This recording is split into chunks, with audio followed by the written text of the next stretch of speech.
Hello everyone, welcome to our YouTube channel Sujit SPS. तो guys, आज के इस वीडियो में हम बात करेंगे राज्य चुनाव आयोग पहुंचा शिक्षक ज्वाइनिंग मामला और इसके साथ साथ जेपीटी, टीजीटी और एनटीटी की जो भर्तियां रुकी हैं उसके बारे में भी हम बात करेंगे। तो चलिए इस वीडियो को शुरू करते हैं। शुरू करने से पहले यदि आप में से कोई हमारे यूट्यूब चैनल पर नया हो, जरूर चैनल को सब्सक्राइब कर लें और साथ ही साथ बेल आइकन को भी हिट कर लें, जिससे कि आने वाली वीडियोज़ के नोटिफिकेशन आपको मिलते रहें।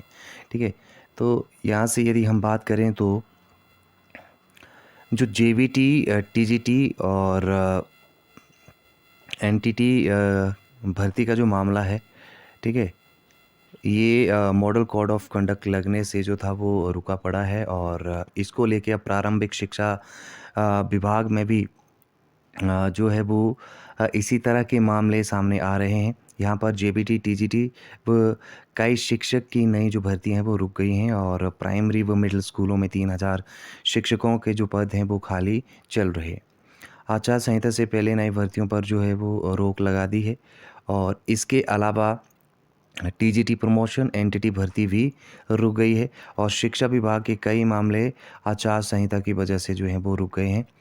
और यही वजह है कि अब शिक्षा विभाग ने धीरे धीरे चुनाव आयोग से अनुमति लेना शुरू कर दिया है। ठीक है, और ये काफ़ी इम्पॉर्टेंट हो सकता है कि क्या आप जो हैं वो एनटीटी भर्ती के लिए भी परमिशन ले सकते हैं जो इलेक्शन कमीशन है उससे। ठीक है, और इसके अलावा यदि हम बात करें तो क्या टीजीटी के लिए भी आप जो हैं वो परमिशन ले सकते हैं या फिर जेबीटी भर्ती के लिए आप परमिशन लेंगे।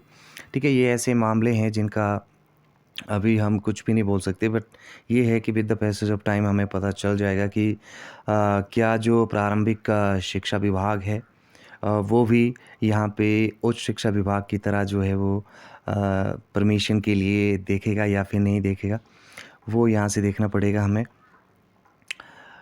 तो इसके अलावा यदि हम बात करें तो यदि अभी हम करंट सिनारियो की बात करें तो स्कूलों में चाहे जेबीटी की बात कर लो, टीजीटी की बात कर लो, पीजीटी का बात कर लो, आप हेडमास्टर्स की बात कर लो, देखिए बहुत बुरा हाल है। बहुत सारे पद जो हैं वो वेकेंट पड़े हुए हैं और एक तरह से जो ये एक तरह से मॉडल कोड ऑफ कंडक्ट लगा है उसकी वजह से सिस्टम पूरी तरह से चरमरा गया है, क्योंकि कई लोगों को जो है वो रिलीविंग टाइम पे नहीं मिली और वो ज्वाइन नहीं कर पाए।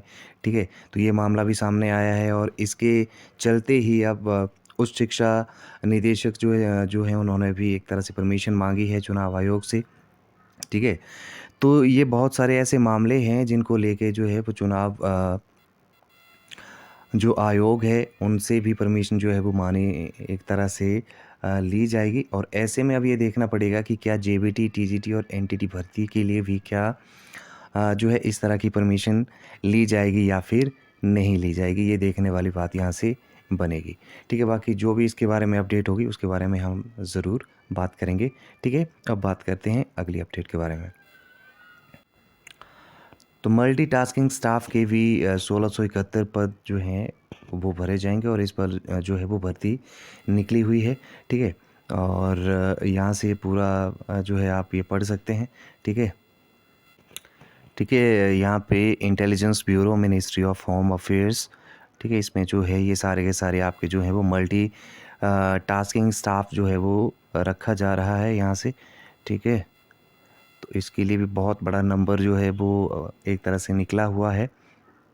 आप यहाँ से पर्टिकुलर आप जो हैं वो सब्सिडायरी जो इंटेलिजेंस ब्यूरो है उसमें देख सकते हैं कि कौन कौन से आपके जो स्टेट्स हैं वो आते हैं।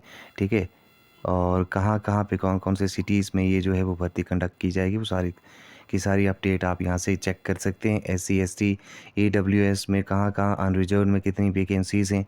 ठीक है, तो अहमदाबाद की बात करें तो गुजरात में ये आता है 17, इसमें अनरिजर्व में है।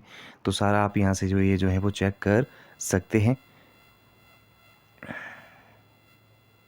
इसके अलावा ये भी कुछ एक जो सिटीज़ हैं वो यहाँ पे आप देख सकते हैं।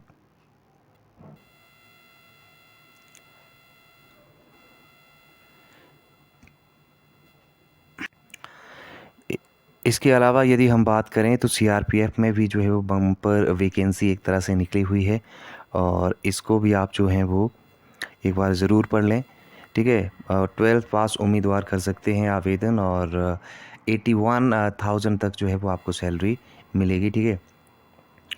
तो ग्रुप सी में हेड कांस्टेबल की बात करें तो 322 पद जो हैं यहाँ से भरे जाएंगे। और इसके अलावा यदि हम बात करें तो उम्मीदवारों की जो एज है वो 18 to 23 के बीच में होनी चाहिए, यानी कि 18 ईयर्स जो है वो आपकी मिनिमम, और 23 जो है वो मैक्सिमम आपकी जो है वो यहाँ से एज होनी चाहिए।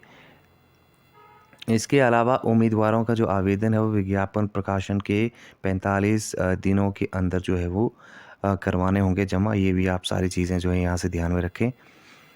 और इसके अलावा यदि हम बात करें तो जो सरकारी नौकरियों की तैयारी कर रहे हैं युवाओं के लिए बहुत अच्छी एक तरह से ये खबर है। और सीआरपीएफ में जो है वो 322 पदों पर भर्ती जो है वो निकली है। इसमें 257 पुरुष उम्मीदवारों के लिए और 65 जो है फीमेल के लिए ये भर्ती जो है वो होगी। ठीक है।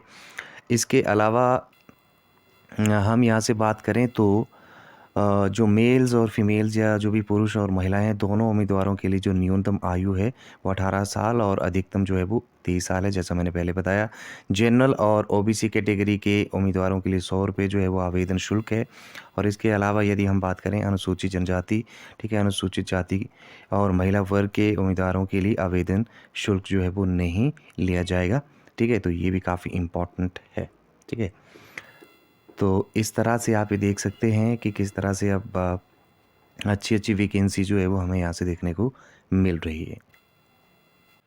इसके अलावा यदि हम बात करें तो अर्धसैनिक बलों में भी सिपाही के जो हैं वो तकरीबन 24,369 पदों पर होगी भर्ती। और इसके लिए भी आपकी जो एज है वो 23 मैक्सिमम और 18 जो है मिनिमम होनी चाहिए। दोनों मेल फीमेल इसमें भी अप्लाई कर सकते हैं, तो इसको भी आप जो है वो ज़रूर कंसीडर करें।